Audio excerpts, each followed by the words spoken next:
pessoal, tudo bem? Coordenadora Crislaine passando por aqui para desejar para vocês uma excelente aula. Estamos indo aí para a reta final do módulo 51 2020. E que módulo, hein? Módulo em que nós aprendemos juntos, em que nós estamos aí trabalhando de uma maneira diferente, mas sem perder a qualidade e o compromisso que é contribuir sempre com a aprendizagem de vocês. Pessoal, só reforçando aí que as nossas provas presenciais foram canceladas, em que substituição da nota da prova vamos utilizar a nota do mapa de maneira proporcional. Então não percam essa oportunidade, se dediquem, realizem esse mapa aí com muito cuidado, com muito critério, tirem as suas dúvidas com os professores mediadores. Beleza, pessoal? Um forte abraço. Até mais!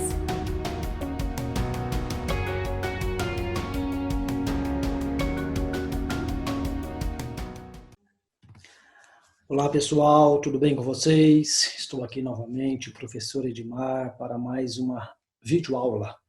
Mais uma aula em que vamos dizer assim, encerrar essas 10 aulas que estivemos durante esse período. Uma parte ao vivo e uma outra parte agora através dessas gravações do nosso livro de Estatística e Probabilidade. Falamos sobre partes iniciais da probabilidade, partes iniciais da estatística, falamos sobre a questão de definições, representação de dados, tabelas, gráficos, entendeu? Probabilidade, distribuições, e agora vamos fazer um fechamento, fazendo uma revisão, vamos dizer assim, durante os principais tópicos que foram discutidos durante essas nossas aulas, da nossa ementa e do nosso livro, certo? Então, vamos lá, pessoal. Estatística e probabilidade, a nossa disciplina, beleza? E aí vamos estar falando agora sobre a questão de uma revisão e começamos a falar sobre a questão de tabelas ou distribuição de frequência contínua. Vimos que uma tabela pode ser representada de uma maneira mais simples, sem dores de cabeça, mas que na tabela você precisa ter título, entendeu? Ter a referência da tabela e as informações a mais clara possível. Na distribuição de frequência contínua, que eu estou trazendo aqui nessa revisão, é importante estarmos atentos a algumas situações que são as frequências, que vamos falar, mas no intervalo em que a tabela é construída. Então aqui é uma tabela que nós conversamos sobre ela, que fala sobre a variável velocidades. E aí você tem essas velocidades que não são pontuais, mas estão em intervalo. Maior ou igual a 40 e menor que 46. Maior ou igual a 46 e menor que 52. Maior ou igual a 52 e menor que 58. Maior ou igual a 58 e menor que 64. E assim sucessivamente, certo? A frequência absoluta significa a quantidade de veículos que passou, por exemplo, pelo radar nessa situação em cada um desses intervalos. Então, 3 veículos passaram pelo radar com velocidade maior ou igual a 40 e menor que 46. 4 veículos passaram pelo radar com velocidade maior ou igual a 46 e menor que 52. 8 veículos passaram pelo radar com velocidade maior ou igual a 52 e menor que 58. Depois temos a frequência relativa, que é dizer esses valores da frequência absoluta, só que em porcentagem. 6% dos veículos passou pelo radar com velocidade maior ou igual a 40 e menor que 46. Olha aqui, ó. 10% dos veículos passou pelo radar com velocidade maior ou igual a 58 e menor que 64. 14% dos veículos passou pelo radar com velocidade maior ou igual a 70 e menor que 76. Então, isso é a frequência relativa. A frequência acumulada é você falar a frequência relativa, só que acumulando seus valores. Então, o primeiro valor da frequência acumulada é 3, que é o primeiro valor da frequência absoluta. 3 também. O segundo valor da frequência acumulada é 7. 4 com mais 3, 7. 7 veículos passaram pelo radar com velocidade maior ou igual a 40 e menor que 52 km por hora. 15 veículos, que é 8 com mais 4 com mais 3, passou pelo radar com velocidade maior ou igual a 40 e menor que 58 km por hora. 20 veículos passou pelo radar com velocidade maior ou igual a 40 e menor que 64 km por hora. Então, perceba que na frequência acumulada eu vou começando sempre do meu primeiro intervalo e vou até o limite em que eu estou.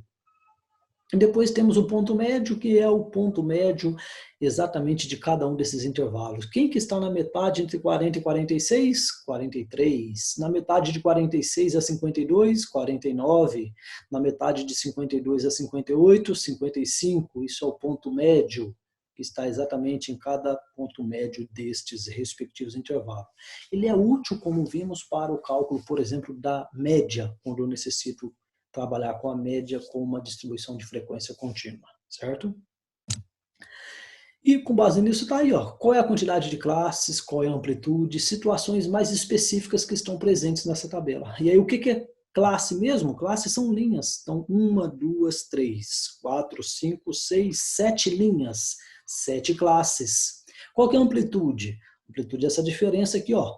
De 40 até 46, quantas unidades tem? 46 menos 40, 6. Então, a amplitude é 6. Perceba que a amplitude é fixa em todas as linhas, em todas as classes. E a interpretação da frequência absoluta, da frequência acumulada, que é o que nós acabamos dizendo, que é o que acabamos de falar aqui sobre a frequência absoluta, a relativa, a acumulada, de cada uma dessas respectivas classes ou de cada linha. Lembrando que classe e linha é a mesma coisa. Depois falamos também sobre a questão de gráficos, pessoal. Uma situação muito importante que está presente em nosso dia a dia nas mais diversas áreas, nos nossos estudos, não apenas na disciplina de estatística e probabilidade, mas nas mais diversas disciplinas. Nas redes sociais, no jornal, enfim, o gráfico está sempre presente em nosso meio. Gráfico, vamos separar em duas partes, a interpretação e a realização. A interpretação de gráfico, você tem que estar atento aqui. Ó. Primeira coisa, no título, o que o gráfico está dizendo? O que é transmitido no eixo horizontal e no eixo vertical? Pronto. Você precisa ter essas três atitudes para fazer a correta interpretação do gráfico. Então, o título, razão entre a pegada ecológica e a biocapacidade do planeta, por exemplo. No eixo horizontal aqui está os anos 1961, 1965 até 2008. E no eixo vertical está essa razão, uma escala que vai de 0,60 a 1,60. A razão em que está ocorrendo a pegada ecológica e a biocapacidade do planeta. Pronto, aí está a representação do seu respectivo gráfico. Feito esta observação no gráfico, você consegue responder com bastante tranquilidade algumas coisas que são perguntadas sobre ele, certo? Como, entendeu? Estando atento ao que é dito no título, o que é dito no eixo vertical e no eixo horizontal. Agora, a segunda situação é para você construir. Enquanto engenheiro, por exemplo, na sua faculdade, na sua graduação ou no seu serviço, se você precisar construir um gráfico, primeiro você vai usar um software, o Excel, ou um software específico, uma planilha específica onde você trabalhar ou estudar, entendeu? E você pode fazer assim, ter a possibilidade de escolher qual gráfico que você vai fazer. Ah, como assim? Então, por exemplo, esse aqui é um gráfico de colunas. Às vezes você poderia construir um gráfico como esse, entendeu? Só que de setores, ou de barras na horizontal, ou de linhas. Então não tem um pré-requisito. O que você precisa estar atento é o seguinte, o gráfico precisa ser de fácil interpretação. Então quanto mais fácil for para se interpretar o gráfico, melhor. Então não é como um gráfico de uma função do segundo grau, que é uma parábola e pronto, não. Quando você tem um conjunto de dados de uma pesquisa, você pode escolher qual tipo de gráfico vai usar, desde que ele fique o mais fácil possível para se interpretar, certo? Então, características de um gráfico, título, fonte, legenda, escala, cor e forma. Alguns itens, por exemplo, não tem todos. Legenda, quando o gráfico é de setores, por exemplo, mais conhecido como de pizza, aí você precisa de uma legenda. Mas, por exemplo, no gráfico de colunas, como esse que nós vimos, não foi necessária uma respectiva legenda. Então vai depender do que o seu gráfico precise. Título sempre precisa ter, fonte também, escala, cor, apenas a necessária, não encha o seu gráfico de cores desnecessário, e a forma que você pode estar escolhendo desde que fique de fácil interpretação. Falamos também, pessoal, numa outra situação, sobre medidas de posição, média, mediana e moda, respectivamente, certo? Medidas que visam dar uma informação melhor ou representar um conjunto de dados através de um valor. Então, por exemplo, ó, nos 4 primeiros dias úteis de uma semana, o gerente de uma agência bancária atendeu 19, 15, 17 e 21 clientes. No 5º dia útil dessa semana, esse gerente atendeu N clientes. Se a média do número diário de clientes atendidos por esse gerente nos 5 dias úteis dessa semana foi 19, então a mediana e a moda foi de... Então, olha lá, pessoal, você tem uma situação que refere-se à média do número de atendimento de clientes durante a semana. Então, teve dia que ele atendeu 19, 15, 17, 21 e tem um quinto dia que não foi informado, N clientes. Foi informado que a média de atendimento foi de 19 clientes, e aí pergunta qual que é a mediana e qual que é a moda, certo? Então vamos lá. Para a média, professor, soma o número de atendimentos de cada dia e divide por 5 dias. 19 mais 15 mais 17 mais 21 com mais N, dividido por 5 dias. Se você somar esses valores, 19 com mais 15 com mais 17 com mais 21, dá 72 mais N, 72 mais N. O 5 que está dividindo, se você passar para o outro lado da igualdade, vai multiplicando. 5 vezes 19, 95. 95 menos 72 vai te dar o valor de N, que é 23. Então quer dizer que no quinto dia útil, esse gerente atendeu 23 clientes. E ele pede para a gente determinar a mediana e a moda. Para determinar a mediana, você precisa que os seus dados estejam em ROL, relatório oficial de leitura, simplesmente em ordem. Está aqui, ó, menor quantidade de atendimentos, 15, depois 17, 19, 21 e por último 23. A mediana é o valor que está exatamente na posição central. Nesse caso é 19, professor. Por quê? Porque à esquerda do 19 fica 2 valores e à direita também 2. Então 19 é o valor da mediana. É o valor, é o número que está exatamente na posição central da nossa sequência de dados. Então a mediana é 19. A moda é o valor que mais ocorre. Nesse caso não tem. Porque se você observar, ó, o 15, o 17, o 19, o 21 e o 23 estão aparecendo ou está aparecendo uma única vez cada um. Não tem um valor que se sobressai, que aparece mais vezes do que o outro. Então, nesse caso, nós não temos uma moda. Dizemos que a nossa sequência é amodal. Não tem moda, pessoal. E aí a gente fez aquela, vamos dizer assim, parte importantíssima que é refletir sobre o quê? Quando usar. Por que a média é a mais usada? Mas quando usar a mediana ou a moda?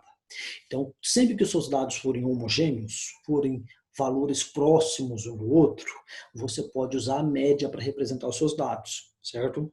Agora, pode acontecer dos seus dados serem heterogêneos, dados dispersos, valores pequenos e valores muito altos. Aí a média não vai caracterizar bem o seu conjunto de dados. Nesse caso, o que você faz? Você pode usar a mediana ou a moda. Por que eu falo pode? Porque pode ocorrer de os seus dados não ter uma moda, como nesse último caso que vimos. Nesse último exemplo do número de clientes atendidos por esse gerente.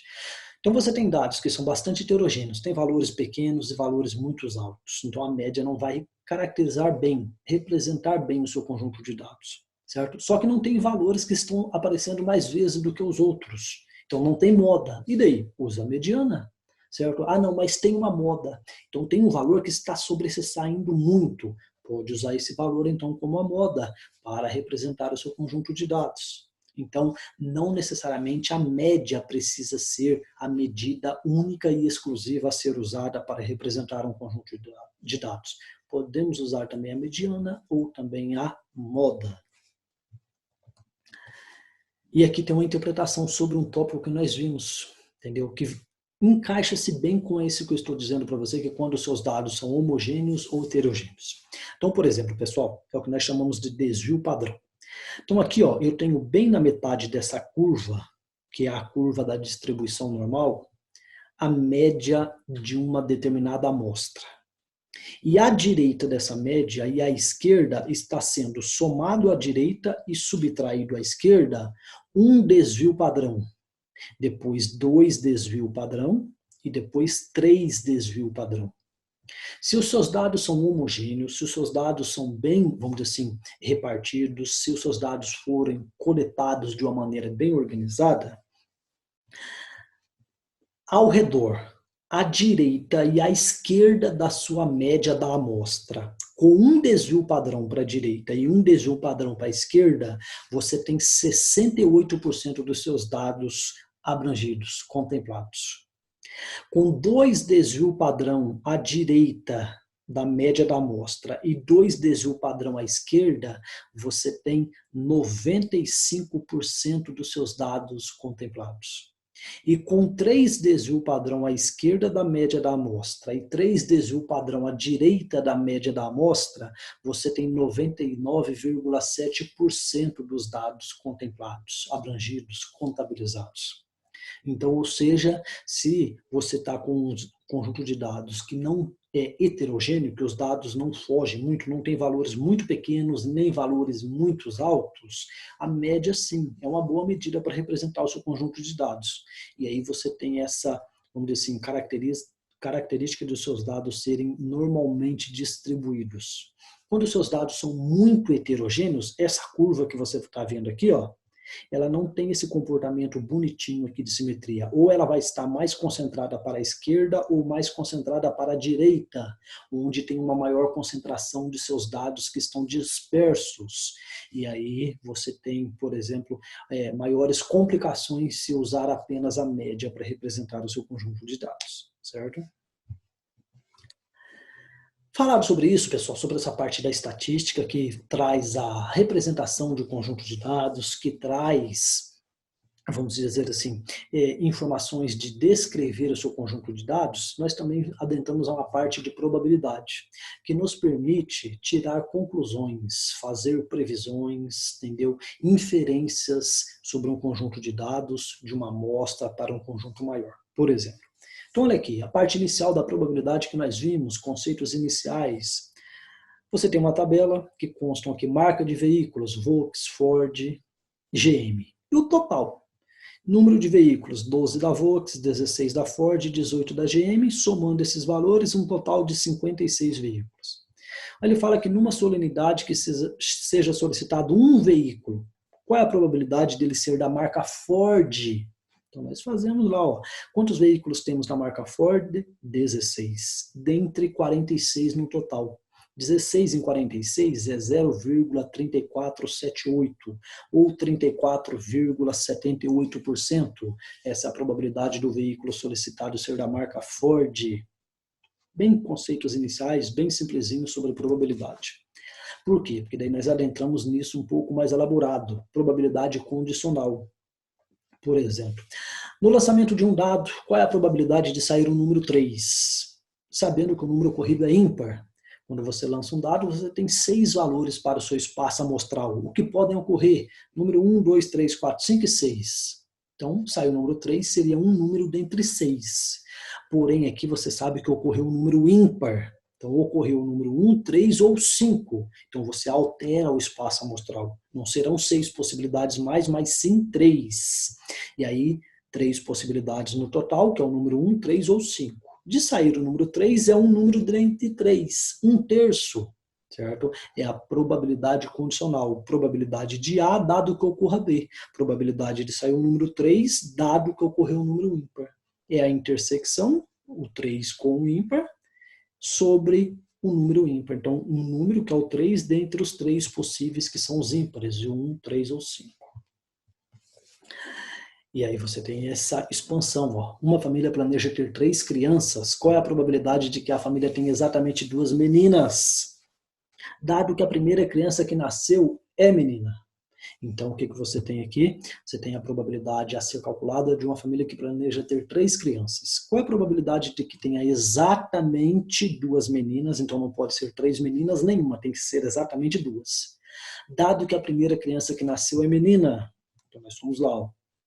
Nesse caso aqui, podemos calcular ou construir a árvore de possibilidades e elencar todas as possibilidades para o nascimento de 3 crianças, 3 homens, 2 homens e uma menina, entendeu? 1 homem e 2 meninas, e assim sucessivamente. Aí a gente vai ver a probabilidade de ter exatamente 2 meninas, só que a primeira criança que nasceu é menina. Então olha lá de novo, ó.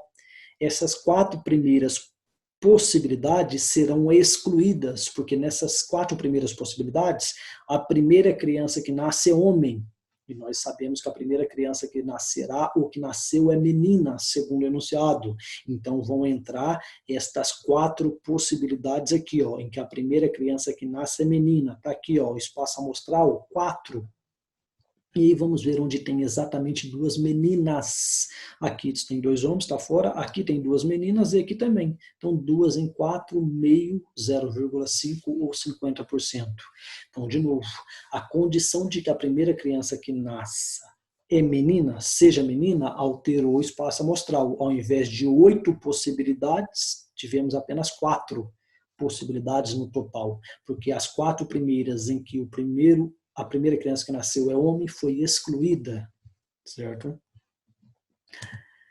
Depois falamos também sobre distribuição binomial. Aí casa com esse tópico, em que você pode estar perguntando, se fosse lá mais filhos, 5 filhos, 6 filhos, ficaria desconfortável e trabalhoso construir uma árvore de possibilidades como essa.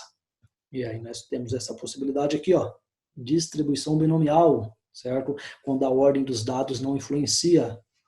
Por exemplo, ó, uma máquina produz 20% de parafusos defeituosos. Qual é a probabilidade de, em 4 parafusos sorteados ao acaso, haver um defeituoso? Por que usamos a distribuição binomial? Porque você tem 4 parafusos na amostra e quer verificar a probabilidade de um ser defeituoso. Pode ser o primeiro parafuso? Pode, mas pode ser o segundo, o terceiro ou o quarto. A ordem com que vai ocorrer esse parafuso defeituoso não faz a diferença. Então, probabilidade ou distribuição de probabilidade binomial. Aqui está a fórmula dela, em que vamos substituir os dados. N são os 4 parafusos, o número de elementos da amostra. K, número de sucesso 1, que é um parafuso defeituoso que queremos calcular. P, probabilidade de um parafuso ser defeituoso, 20%, 20 sobre 100, 0,2.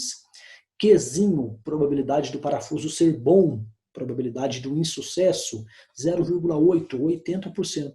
Se 20% é do parafuso ser defeituoso, 80% é dele ser bom. Substituindo os dados na nossa respectiva equação, em cada um dos seus respectivos parâmetros, fazendo a nossa conta, aqui eu estou abrindo esse fatorial aqui, ó, fatorial de 4 tomados 1 a 1, eu estou abrindo 4 fatorial, 4 menos 1 fatorial, vezes 1 fatorial, você nem precisaria, certo? Por quê? Porque se você precisa ir na sua atividade de estudo, ou se você tivesse a prova no final da disciplina, você pode usar a calculadora, que faz o cálculo desse fatorial para você. E se você precisar ir no seu dia a dia, no seu trabalho, enquanto engenheiro ou em outra profissão que você tenha, certo? Ou em outras disciplinas, a calculadora ou o Excel ou um software que você estiver trabalhando vai fazer o cálculo desse fatorial automaticamente. Então não precisa se preocupar em abrir como eu abri ele aqui. Só que abrindo esse fatorial ou fazendo a conta na calculadora, você chega nesse passo de 0,4096 ou 40,96%. É a probabilidade de um parafuso ser defeituoso dentre os 4 que tem em sua respectiva amostra. Depois falamos também sobre a questão da distribuição de Poisson, que é quando você conhece uma medida em média que acontece no intervalo de tempo e você quer verificar a probabilidade de ocorrer uma outra medida. Por exemplo, um departamento de polícia recebe em média 5 solicitações por hora. Qual a probabilidade de receber 2 solicitações em uma hora selecionada aleatoriamente? Então, por que você usa a distribuição de Poisson aqui?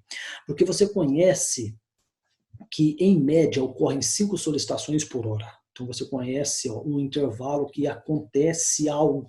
Nesse caso, esse intervalo é 1 hora. E você sabe que ocorrem, em média, 5 solicitações. Também no intervalo de 1 hora, qualquer. Qual é a probabilidade desse departamento de polícia receber 2 solicitações? Então, usamos a distribuição de Poisson, que aqui está, ó, entendeu? A média, o lambda, é o que já acontece, 5 solicitações. O xzinho ou o k, tanto faz, é o que você quer vir a perceber, a ocorrer, certo? Ou seja, é o que você quer saber a probabilidade de ocorrer, nesse caso, as 2 solicitações. O Ezinho é o número de Euler, é aquele valor irracional que a sua calculadora também, ou a planilha, um software que você vira trabalhar, faz o cálculo automático. E aí é só substituir e fazer as contas. Ó. No lugar do casinho aqui do nosso x2, então fica 5, que é as solicitações que já ocorrem, elevado ao quadrado, vezes e elevado a menos 5 sobre 2 fatorial. Fazendo esse cálculo na sua calculadora, por exemplo, ou num software, tanto faz Excel ou qualquer software que você venha a usar ou precisar num trabalho, você vai ter esse valor de 0,0842 ou 8,42% é a probabilidade de ocorrer 2 solicitações em uma hora. Perceba que eu falo sobre algum software porque essa é a realidade. Entendeu? Na nossa disciplina, eu preciso fazer essa parte teórica com vocês para você ter a base, não decorar, mas para você ter ouvido falar e ter uma base. Quando você precisar, você sabe onde recorrer, lá no livro, entendeu? Na internet, em outro material, enfim. Mas você conhece a base. Enquanto engenheiro, na sua graduação em outra disciplina, na sua profissão, tendo essa base, você precisa agilizar esse processo, certo? Por quê? Porque você não vai estar num meio didático, bonitinho, que os números, os valores são feitos para se encaixar. Você vai estar numa situação real. E aí você tem a presença de calculadora, de software específico, um software abrangente, que você vai ser treinado, vai acostumar a mexer com ele aos poucos para fazer esses cálculos para você, seja de qual for o conteúdo que você está trabalhando aí nesse caso, certo? Mas você precisa conhecer a base, a teoria, para ter a sensibilidade de interpretar os resultados, de perceber se tem alguma coisa estranha, alguma coisa errada, certo? Mas não se preocupe com a parte trabalhosa. Por quê? Porque você vai ter aí ferramentas para fazer esse processo para você. E nós falamos também, pessoal, sobre a distribuição normal. A distribuição que, vamos dizer assim, tem os seus dados sendo abrangidos, tendo os seus dados sendo contemplados através de uma curva, certo? Como aquela que a gente viu do desvio padrão, que chamamos de distribuição normal. Então, por exemplo, ó, as alturas dos alunos de uma determinada escola são normalmente distribuídas. Então, está falando, ó, são dados que seguem uma distribuição normal, com média de 1,60 e desvio padrão de 0,30 metros.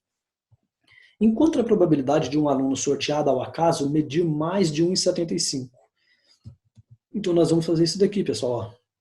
Ó. Os valores da realidade é 1,60 m para a média, 30 centímetros para o desvio padrão e queremos ver a probabilidade de um aluno medir mais que 1,75. Como os dados seguem uma distribuição normal, eu vou fazer essa padronização através dessa equação que aqui está, ó, Z, para usar a tabela padronizada para fazer o nosso cálculo. Então vai ficar, ó, 1,75, que é o nosso parâmetro, é a altura que eu estou pegando como referência, tá aqui, menos a média que é 1,60 sobre o desvio padrão que é 0,30. Fazendo essa conta, chegamos em 0,5. Aí nós vamos ter isso daqui, ó. Essa curva, porque os dados seguem uma distribuição normal, são normalmente distribuídos. Nessa curva, olha o que vamos ter aqui, ó. Na realidade, a média das alturas dos alunos, 1,60. Queremos ver a probabilidade do aluno medir mais que 1,75. Então, eu quero essa região que aqui está, pessoal, ó, quadriculada, de 1,75 para a direita. Não conseguimos calcular a área que está aqui abrangido por essa curva, através, por exemplo, da integral, certo? Porque a função que rege essa curva não vamos dizer assim, não é possível de se calcular a sua integral sem um recurso computacional, por isso que temos uma tabela já padronizada. E aí, através da nossa tabela padronizada, a gente chegou nesse valor aqui, deixa eu mostrar para vocês, olha aqui, ó. Quando a gente fez a padronização, 1,60 para a realidade é representado por 0 na tabela padronizada, porque é o ponto que divide a curva exatamente ao meio, é o eixo de simetria.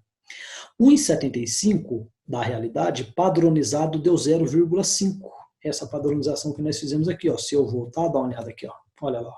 1,75 menos 1,60 sobre 0,30 deu 0,5. Então, por isso que aqui, ó, eu vou estar usando, olha lá, ó, no lugar do 1,75, 0,5. E aí eu consigo encontrar essa região que aqui está, ó, que vem da cauda esquerda e vai até 1,75. Essa região que está aqui com essa região que está aqui. Encontramos onde? Aqui, ó, na nossa tabela padronizada Z, que sempre vai estar disponível para você quando você precisar, ou no livro, certo? Não se preocupe em decorar ela jamais. Mas olha lá, linha 0,5 e coluna 0, 0,6915. Então eu estou olhando na linha 0,5 e coluna 0, 0,6915. Tá aqui, ó, 0,6915 é toda essa região que aqui está, ó. Desse quadriculado para a esquerda. É a probabilidade de um aluno medir até 1,75. Nós queremos a probabilidade do aluno medir mais que 1,75. Então nós pegamos, ó, toda a região que está nessa curva, essa região aqui em branco e a quadriculada, 100%. 100 dividido por 100. Menos a região que está em branco, que é 0,6915. Essa diferença dá 0,3085. Está aqui, ó. É a região quadriculada, 0,3085 ou 30,85%. É a probabilidade de o aluno medir mais que 1,75. Certo? Então é isso, pessoal. Aqui está uma revisão desses principais tópicos, principalmente os primeiros que vimos, certo? Perceba que na parte de intervalo de confiança, teste de hipótese que vimos recentemente, aqui não foi abordada, por quê? Uma porque nós vimos recentemente e outra porque as suas aplicações são menores, são mais teorias. Então essa revisão nesse espaço de tempo que temos, foi feita essa abordagem inicial. E aí, como eu falei, não se preocupe em decorar isso. Fique tranquilo, isso é para você conhecer e amadurecendo conhecimentos, entendeu? Quando você precisar, você tem ferramentas que trabalham com isso para você enquanto engenheiro, softwares, calculadoras, e aí você com bastante tranquilidade retoma esses conceitos que você começou a ver através de livros, por exemplo, através do local em que você estiver trabalhando, e você trabalha com bastante tranquilidade em seu dia a dia, na sua profissão ou nos seus estudos em outras disciplinas, certo? Então, muito obrigado pela sua atenção. Um grande abraço, entendeu? Bons estudos para vocês, boa sorte nessa carreira aí, vamos dizer assim, muito gratificante enquanto engenheiro, e o que precisar, estamos por aqui na Unicesumar para lhe atender e para lhe ajudar. Um grande abraço e até mais.